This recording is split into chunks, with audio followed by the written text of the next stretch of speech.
Hello, everyone. Bruce Morris from the TABB Group here. Welcome to TABB Forum's Market Structure Wave. Today's conversation focuses on the data challenges asset management organizations face and why data continues to keep asset managers awake at night.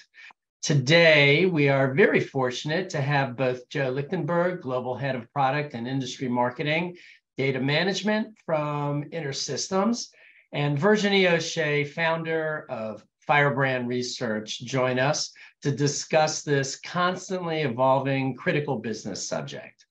Hi, Virginie. Hi, Joe. Welcome to TABB Forum.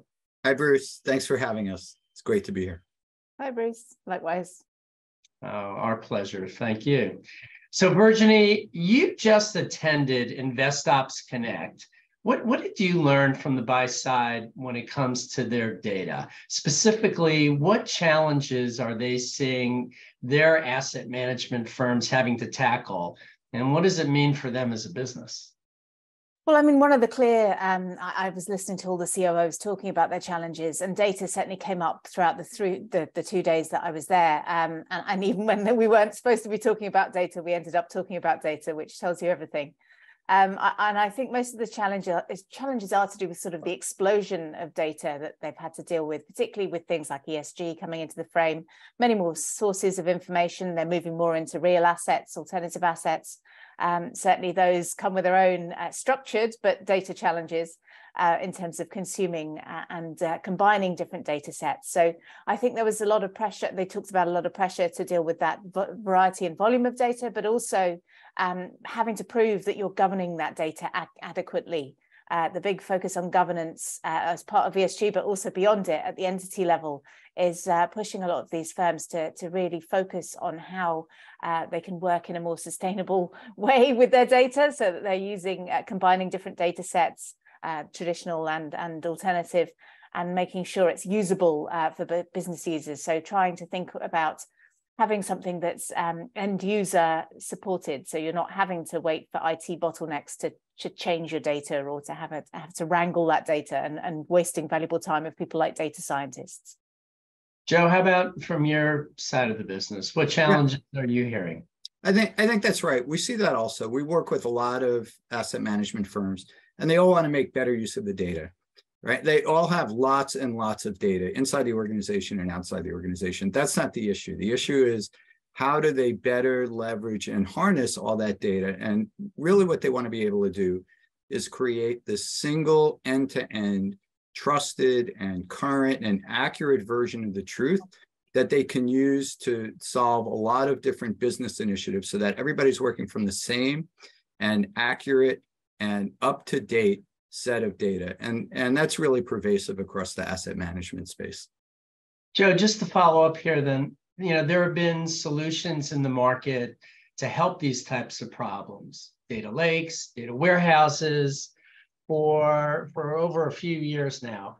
Why do you think these challenges still exist? Yeah, this is the same problem that asset management firms have been trying to solve for decades. And I personally have been in the data management space for more than 2 decades. So I've been working very closely with firms and with all of these different sort of approaches, including web services and enterprise service buses and data warehouses and data marts and integration platforms and data lakes and custom development and so forth. And listen, I mean, all of these approaches have all provided value, but at the end of the day, they all have limitations around latency and working with batch data and sort of static and complex ETL processing. They tend to be brittle. So, a lot of the firms that we're working with need the flexibility to be able to handle new data sources, whether that's for ESG, or looking for sort of a needle in the haystack for front office, for investment opportunities, and flexibility around new workflows and being able to ask new questions. So, really that flexibility, number one, the latency, being able to have answers in the moment, and being able to really drill into the data to get the answers that you need without having to go back to the middle office or the CTO or IT. there is a fundamentally new approach. The analysts are calling it a data fabric, enterprise data fabric. We at InterSystems call it a smart data fabric. And it's really gaining rapid traction in the financial services industry as a whole, and especially in the asset management space, in that it's a fundamentally different approach, and it allows you to access the data on demand as it's needed. So a lot of these problems around latency and stale data and so forth go away. And to create this end-to-end single consistent version of the truth that firms can use to serve many different users inside and outside the organization, and many different use cases, all from the same data, so that you don't have sort of these islands of data management solutions that have different data and potentially different answers based on who's accessing it. So it's very exciting. It's a very exciting time right now. Thanks for that. So Virginie, if I was an asset manager, what advice would you give me to help me begin the process to overcome these challenges? And can you talk to any short and long-term benefits that I could expect to see?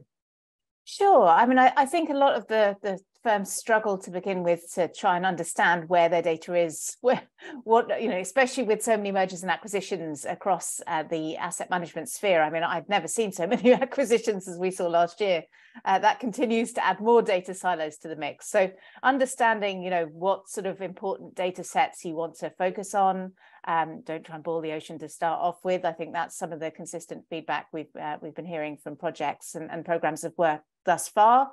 Also understanding that you'll always have to deal with silos, because the way that we adapt and add new products, and whether it's real assets, as I mentioned, or it could be digital assets. That's another upcoming area that people are looking at focusing on in terms of tokenization. So you're always going to have extra data sets coming in. So understanding data ownership, understanding the business uses of that data, and as Joe said, trying to connect it to something that's not going to become stale quickly. I think that's very important, because obviously you have so many different end clients, regulators, pretty much anyone in the market has got their eyes on what you're doing with your data, and you may have to answer very awkward questions if you can't prove the provenance of that data and the accuracy of that data. So very much could impact the reputation of your business. So I think that's sort of things to bear in mind when you're looking at it from a long-term perspective. So let's take this process down to the next step. Now I have my data readily available. What can I do with this data to become more competitive? Sure. I mean, much like the sell side, I'd say the buy side's a little behind the sell side in terms of investment in data and data maturity. They'd admit this too. I think at InvestOps, one of the asset managers said they're about 15 years behind the sell side in terms of maturity. So there's a lot of problems that the sell side faced quite a while ago that the buy side's now facing with regards to data and scaling up and being able to deal, support the business in a better way. But one of the very tangible benefits is being able to onboard new asset classes, be able to support those asset classes much more rapidly. And we've seen that on the sell side. We're seeing that now on the buy side as a benefit. Also, just as I say, making sure that you understand your risk profile, responding better to market volatility and market events, combining data, finding information, and better profiling your clients with regards to risk as well, and assessing the product fit between your clients and their risk appetite and the products you have. So certainly those are the sort of tangible business benefits. They also keep you off the regulatory radar, which is another thing you really have to worry about. Joe, what about you? How can I become more competitive? Well, I think, Virginie, I think you hit most, if not all of the hot spots that we're seeing from our customers. Usually at the top of the list, it's around investment performance, right? And so, we know the space is getting more and more competitive, especially having ETFs and just the trend that we're seeing in terms of where people are looking to invest. So really being able to differentiate with investments and performance tends to be at the top of the list. But there's all sorts of scenarios around making better business decisions. And whether that's in terms of product or client engagement, things like that, just making sure that the variety of folks in the business, especially in the front office, really have the ability to drill into the data to understand, in a number of vectors, not only in terms of deeply understanding all of the assets and the risk profiles associated with portfolios, and really at a granular level, really understanding the clients and boosting client engagement. Regulatory compliance, we're seeing gaining more and more prominence, especially in light of some of the recent events. So I think there's many, and again, a difference that we're seeing now is having this comprehensive and aggregated single data fabric that can feed the different constituents from the same data without having to have these sort of islands of data management, a data mart to serve one part of the organization, a data mart to answer different questions, really brings a lot of value. And so, that's what we're seeing from our customers. So, Joe, speaking of your customers, is InterSystems working with anyone who is leveraging this new approach to data management?